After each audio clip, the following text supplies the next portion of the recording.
오늘 하나님께서 우리에게 주시는 말씀 함께 봉독하겠습니다. 마가복음 12장 35절에서 44절까지 말씀입니다. 어제 iOC 본문까지 함께 봉독하도록 하겠습니다. iOC 50면 그리고 58면에 있습니다. 마가복음 12장 35절에서 44절까지 말씀 우리 함께 한 목소리로 봉독하겠습니다. 이것은 하나님의 말씀입니다. 예수께서 성전에서 가르치실새 대답하여 이르시되 어찌하여 서기관들이 그리스도를 다윗의 자손이라 하느냐. 다윗이 성령에 감동되어 친히 말하되 주께서 내 주께 이르시되 내가 내 원수를 내 발 아래 둘 때까지 내 우편에 앉았으라 하셨도다 하였느니라. 다윗이 그리스도를 주라 하였은즉 어찌 그의 자손이 되겠느냐 하시니 많은 사람들이 즐겁게 듣더라. 예수께서 가르치실 때에 이르시되 긴 옷을 입고 다니는 것과 시장에서 문안 받는 것과 회당의 높은 자리와 잔치의 윗자리를 원하는 서기관들을 삼가라. 그들은 과부의 가산을 삼키며 외식으로 길게 기도하는 자니 그 받는 판결이 더욱 중하리라 하시니라. 예수께서 헌금함을 대하여 앉으사 무리가 어떻게 헌금함에 돈 넣는가를 보실세 여러 부자는 많이 넣는데 한 가난한 과부는 와서 두 렙돈 곧 한 고드란트를 넣는지라. 예수께서 제자들을 불러다가 이르시되 내가 진실로 너희에게 이르노니 이 가난한 과부는 헌금함에 넣는 모든 사람보다 많이 넣었도다. 그들은 다 그 풍족한 중에서 넣었거니와 이 과부는 그 가난한 중에서 자기의 모든 소유 곧 생활비 전부를 넣었느니라 하시니라. 아멘. 여기 함께 계시기에 지금 보고 계시기에 라는 제목으로 말씀을 나누겠습니다. 먼저 그림 몇 점을 보겠습니다. 첫 번째 그림입니다. 뭐가 보이십니까? 어떤 동물이 보이시나요? 오리가 보이시나요? 토끼는 보이시나요? 네. 어떻게 보면 오리 같고 또 어떻게 보면 토끼 같은 그림입니다. 두 번째 그림도 한번 보시죠. 무엇이 보이시나요? 네. 사람이 마주보고 있는 옆얼굴이 보이시나요? 중간에 있는 트로피 같은 컵은 어떻게 안 보이시나요? 네. 마지막 세 번째 그림입니다. 난이도가 제일 셉니다. 어떤 여성의 얼굴이 보이시나요? 젊은 여인이 보이십니까? 약간 뒤 옆쪽에서 보이는 젊은 여성의 뒤 옆쪽 모습이 보일 겁니다. 그런데 여기 좀 나이 많은 여성도 보입니다. 보이시나요? 밑에 검정색 선 있는 부분이 입입니다. 그리고 여인의 여기 옆쪽 라인이 코입니다. 코. 그렇게 보면 혹시 보이시나요? 자세한 건 나중에 집에 가셔서 한번 확인해 보시기 바랍니다. 이 그림들은 대표적인 착시 그림이라고 알려져 있습니다. 사람들은 한 그림만 보고 한 부분만 보곤 합니다. 그리고 자신이 본 것만 옳다 그렇게 주장하곤 합니다. 다양하게 볼 수 있고 또 다양하게 해석될 수 있습니다. 오늘 본문의 이야기가 바로 이런 이야기입니다.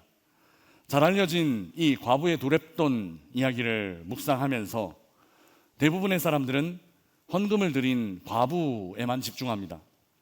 어떤 마음으로 그렇게 드릴 수 있었을까? 또 생활비 전부를 드릴 수 있었던 믿음은 어떤 믿음일까? 나도 그렇게 할 수 있을까? 이런 부분 묵상하곤 합니다.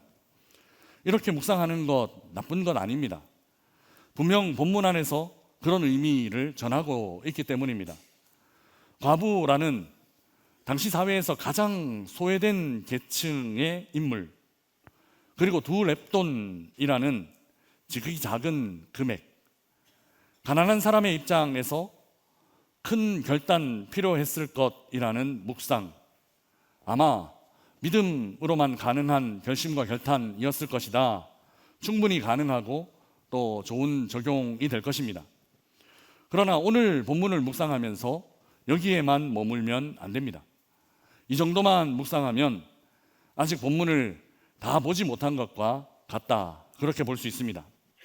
본문을 묵상하긴 했는데 이 본문을 읽기는 읽었는데 다 본 것 아니고 어느 한 부분, 예를 들면 우리가 앞에서 본 것 같이 오리와 토끼가 같이 보일 수 있는데 그냥 오리다라고 한 부분만 주장하는 것과 같은 그런 모습일 수 있다라는 것이죠.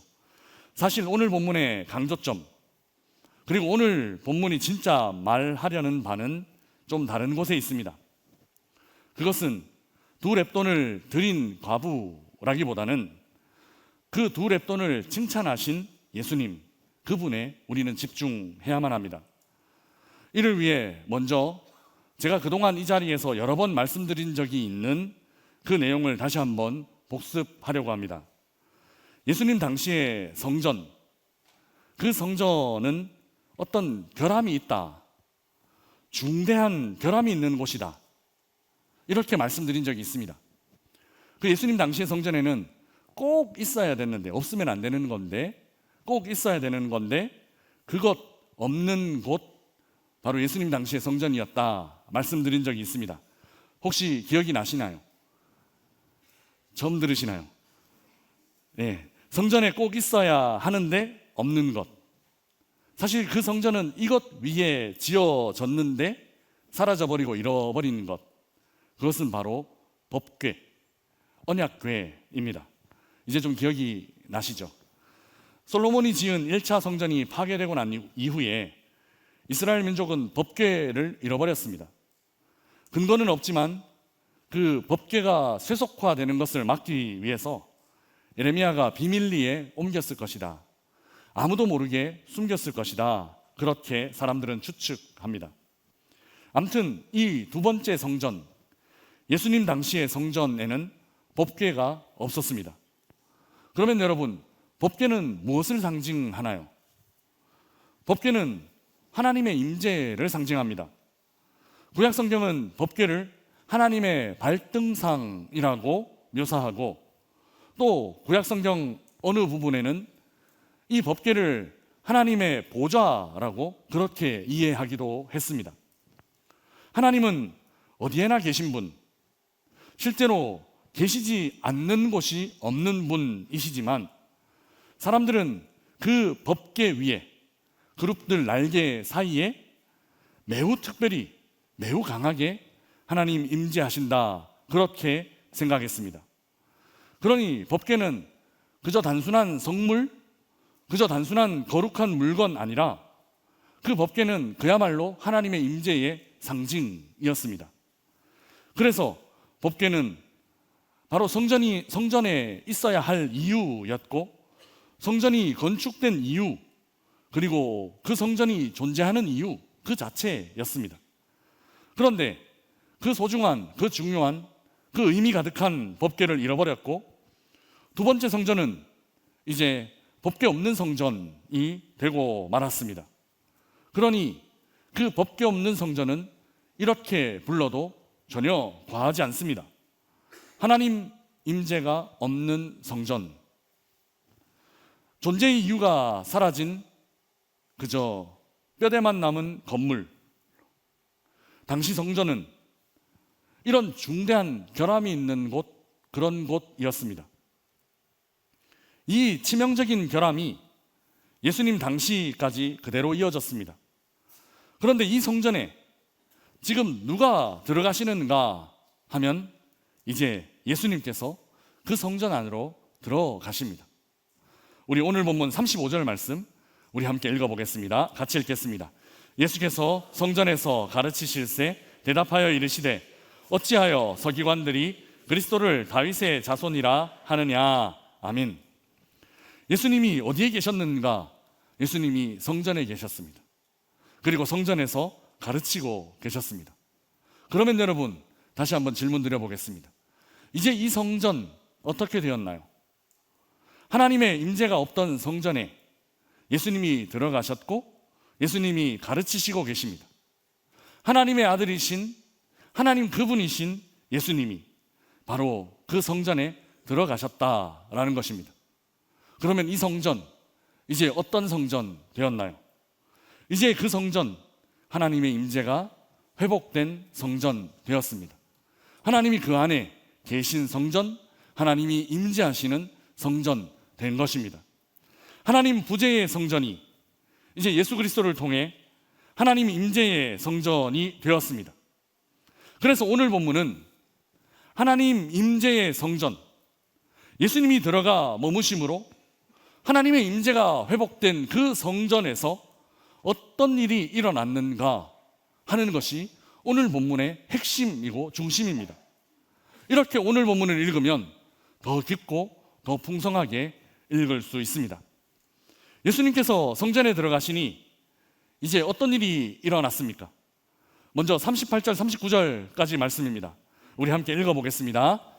예수께서 가르치실 때에 이르시되 긴 옷을 입고 다니는 것과 시장에서 문안받는 것과 회당의 높은 자리와 잔치의 윗자리를 원하는 서기관들을 삼가라. 아멘. 예수님은 서기관들을 삼가라 이렇게 명하고 계십니다. 여기서 서기관들은 유대의 종교 지도자들을 일컫는 말입니다. 이 종교 지도자들은 성전을 중심으로 활동했고 하나님의 임재를 잃어버린 그 성전에서 하나님이 아니라 자신들을 드러내는데, 자기 자신들을 나타내는데 온 힘을 쏟고 있었습니다. 굳이 입지 않아도 될 긴 옷 입고 다니며 자신이 종교 우등생이라는 것을 드러내고 다녔고, 또 굳이 가지 않아도 될 시장에서 인사받는 것 즐겼습니다. 영적인 장소, 그 회당에서 뿐만 아니라 세속적인 장소, 잔치 자리에서도 그들은 그저 윗자리, 높은 자리만 고집했습니다. 섬기는 사람 아니라 섬김 받는 사람이었고, 하나님 없는 삶, 심지어 하나님 자리 빼앗은 삶, 하나님 임재 없는 성전에서 하나님 부재의 사역하고 있던 이들, 바로 서기관들 그리고 유대 종교 지도자들이었습니다. 사람들의 눈에는 어땠을까요? 아무도 이들 잘못했다고 말하거나 정죄하지는 못했을 겁니다. 종교 리더, 종교 지도자라는 이름 갖고 있었으니 그저 우러러보고 또 존중하고 또 좋은 자리에 앉게 그렇게 배려했을 것입니다. 그런데 이를 보고 계신 분이 계십니다. 그분은 성전, 바로 그 성전에 들어가셔서 하나님 임재 없는 성전을 하나님 임재 가득한 곳으로 만드신 우리 주님, 우리 예수님이십니다. 우리 오늘 본문 40절 말씀 우리 함께 읽어보겠습니다. 같이 읽겠습니다. 그들은 과부의 가산을 삼키며 외식으로 길게 기도하는 자니 그 받는 판결이 더욱 중하리라 하시니라. 아멘. 사람들은 그래도 그들 종교 지도자들 존중하고 우러러 보았겠지만 예수님의 시선, 예수님의 판단, 예수님의 생각은 전혀 달랐습니다. 예수님의 눈에는 그저 그들은 과부의 가산을 삼킨 사람들, 그러니 가난한 사람들을 괴롭힌 윤리적으로 도덕적으로 삐뚤어진 어긋난 사람들일 뿐만 아니라 가난한 사람 도우라 명하신 분은 분명 하나님이신데, 분명 율법에는 가난한 사람 도우라, 고아와 가부 이런 이들 도우라라고 명령해 두었는데, 그 하나님의 율법 가르치고 그 하나님의 율법 누구보다 잘한다 자랑하던 이들이 오히려 그 율법 범하고 어기고 있다라고 우리 주님은 분명히 그 성전에서, 그 성전 한복판에서 말씀하시고 계시다라는 것입니다. 외식으로 길게 기도하는 사람, 그러니 하나님께 기도하는 것 아니라 그저 사람들에게 보이려고 하나님이 듣지도 않으시는 허공을 울리고 있는 메아리 같은 주문만 외고 있는 사람, 너희들은 그런 사람들이다라고 정죄하고 있습니다. 이어서 예수님은 이렇게 말씀하십니다. 그 받는 판결이 더욱 중하리라 라고요.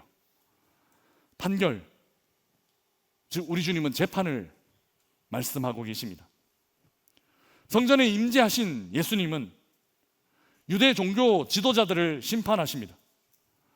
그들의 외식과 그들의 범죄, 그들의 교만과 그들의 하나님 없음을 판단하시고 심판하시고 계신 것입니다. 더욱 중하리라. 무거운 심판, 중형을 받게 될 것이라는 것입니다.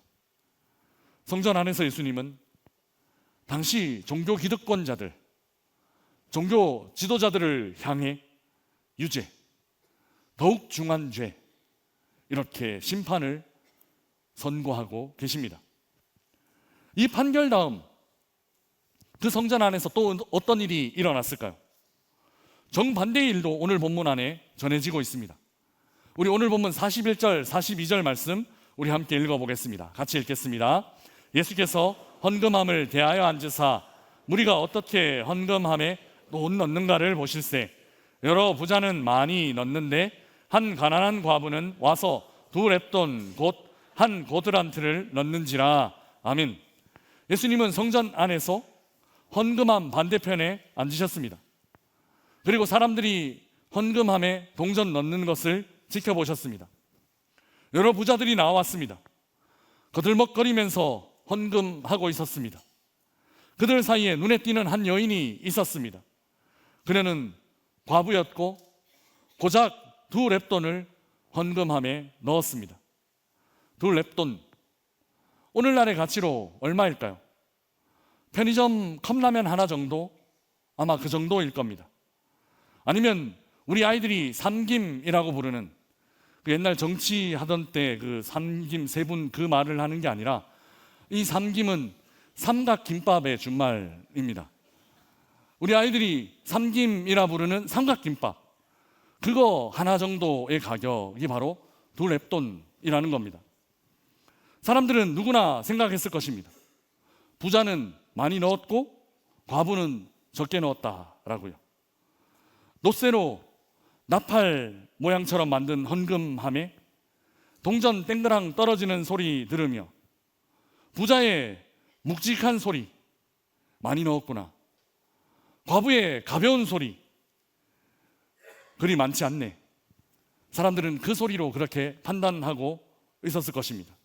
그런데 예수님 생각은 전혀 다릅니다. 예수님 생각 43절, 44절에 나타납니다. 우리 43절에서 44절까지 말씀 우리 함께 읽어보겠습니다.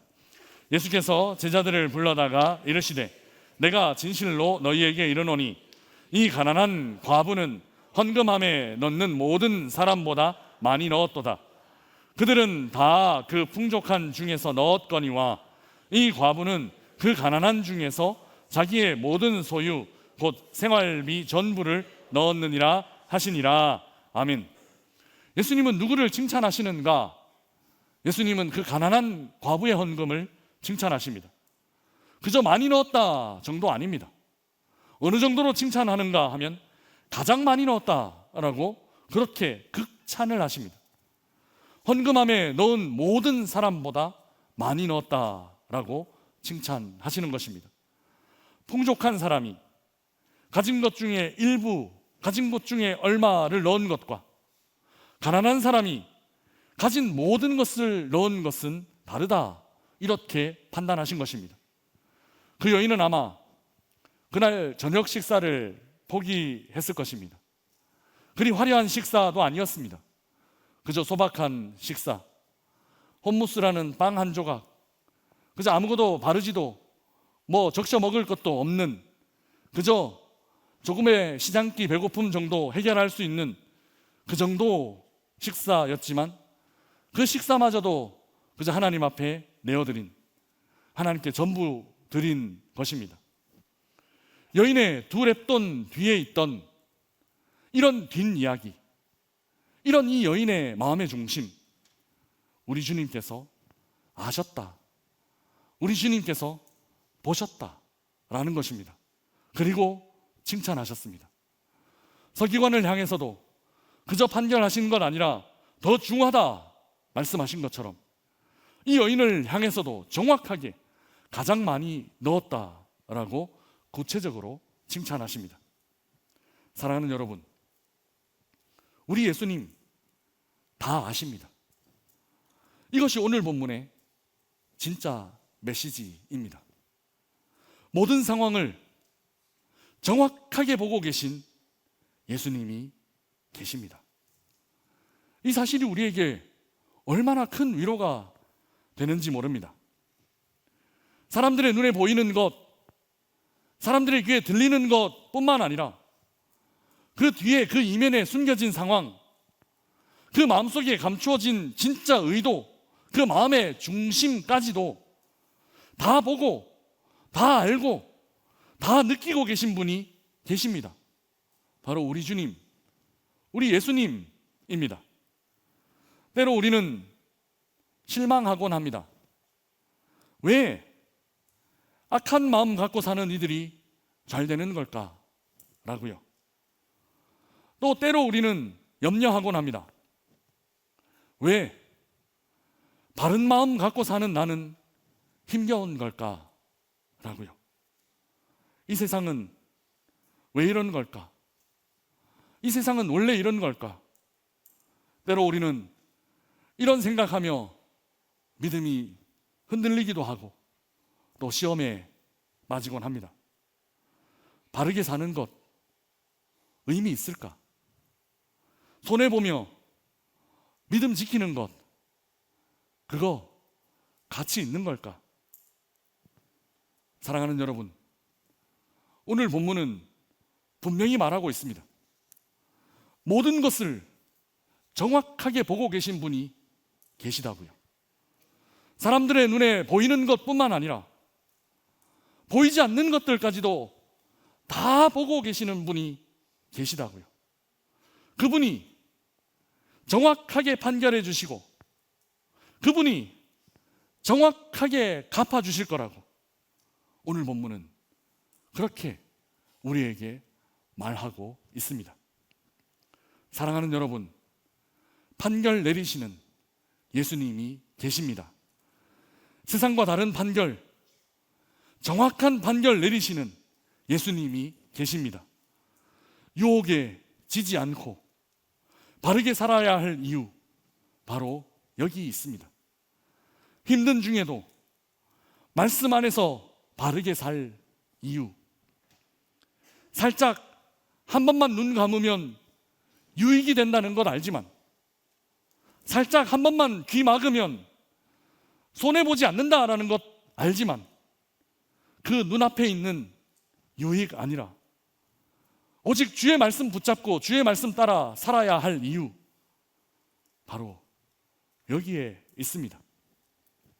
사람들 보기에는 그럴듯하지만 외식과 허세, 교만에 빠진 사람들 부러워하지 않을 이유, 바로 여기 있다는 것입니다.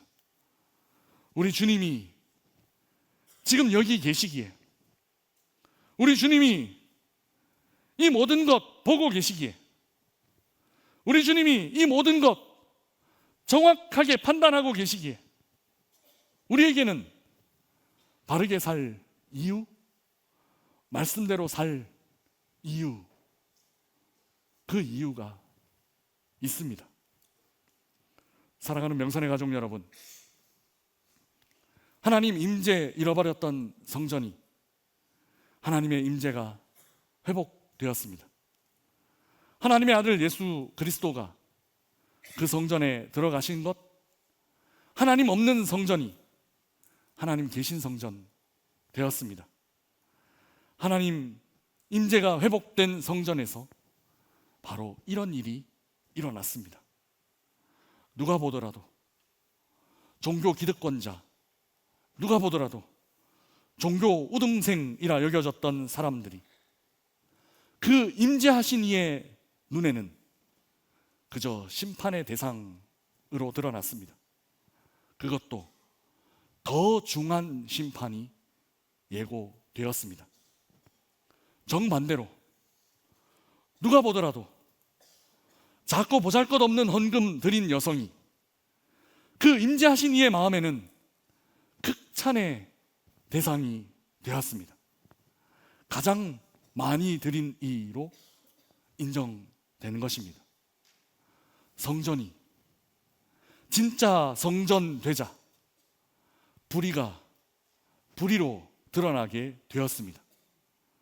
성전이 진짜 성전되자 공의가 참되게 살아나게 되었습니다. 사랑하는 여러분, 그런데 이보다 훨씬 더 큰 변화가 있습니다. 성전이 진짜 성전되었을 때, 성전이 진짜 하나님 임재하는 곳 되었을 때 그 변화를 성경은 이렇게 표현하고 있습니다. 우리 37절 말씀 우리 함께 읽어보겠습니다. 같이 읽겠습니다. 다윗이 그리스도를 주라 하였은즉 어찌 그의 자손이 되겠느냐 하시니 많은 사람들이 즐겁게 듣더라. 아멘. 많은 사람들이 즐겁게 듣더라. 사람들 안에 진짜 즐거움이 회복되고 있습니다. 사람들 안에 진짜 기쁨이 회복되고 있습니다.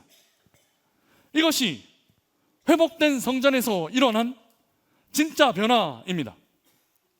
특정한 사람들만, 몇몇 기득권자들만 즐거운 것 아니라 모두 즐겁게 되는 곳, 잘 보여지게 잘 포장한 사람들만 기쁜 것 아니라 잘 보여지지 않는 사람들도, 소외된 사람들도, 모든 사람들이 기쁘게 되는 곳, 바로 하나님 임재의 회복은 이런 곳이었습니다. 사랑하는 여러분, 윗자리만 찾던 사람들에게는 더욱 중한 심판이 내려졌고, 작지만 생활비 전부를 드린 여인에게는 가장 많이 넣었다 칭찬하셨습니다. 이렇게 판결 내리고 이렇게 칭찬하시는 분이 분명히 계시다라는 것 기억하며 사시기를 주님의 이름으로 축복합니다. 굳이 높은 자리에 오르지 않아도, 굳이 사람들 눈에 잘 띄는 윗자리 찾아다니지 않아도 하나님은 이미 다 알고 계시고, 하나님은 이미 다 보고 계십니다. 새벽에 성전에 나와 구석자리에 앉아 남몰래 흘리는 눈물도 우리 하나님은 이미 다 알고 계십니다. 사람들의 평가나 사람들의 칭찬 아니라 하나님의 칭찬만 바라고 기다리며 아무도 보지 않는 곳에서, 아무도 관심 갖지 않는 사람들에게 아무도 모르게 묵묵히 섬기고 나누는 그 마음도 우리 하나님 이미 다 알고 계십니다. 공의로 판결 내리시는 분, 사랑으로 칭찬해 주시는 분, 여러분, 우리 하나님이 계십니다. 그분의 임재하심 안에 거하시기를 주님의 이름으로 축복합니다. 이제 시작하는 한 주간 진짜 판단하시는 분을 두려워하며 사십시다. 그리고 진짜 칭찬하시는 분을 사모하며 사십시다. 주님 임재하심 안에서만 누리는 기쁨, 주님 함께하심 안에서만 맛보는 즐거움 충만히 누리고 또 맛보며 사는 이 한 주간, 우리 모든 성도들의 한 주간 되시기를 주님의 이름으로 축복합니다. 우리 주신 말씀 생각하며 함께 찬양하겠습니다. 비전 함께 찬양하겠습니다.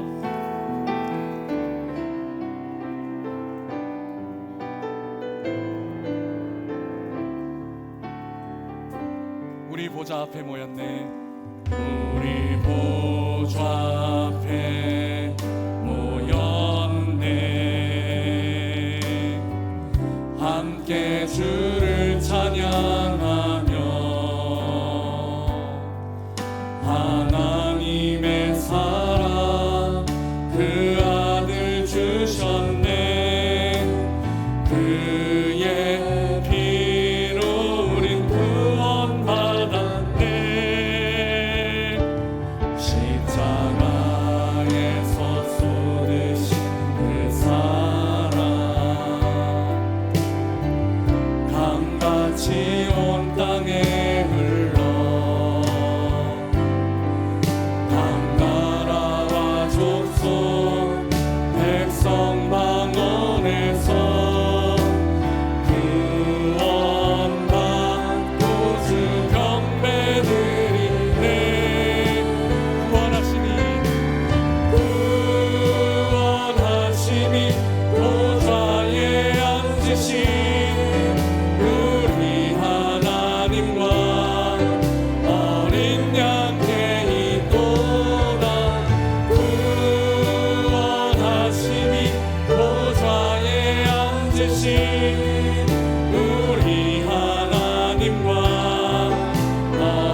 함께 기도하겠습니다.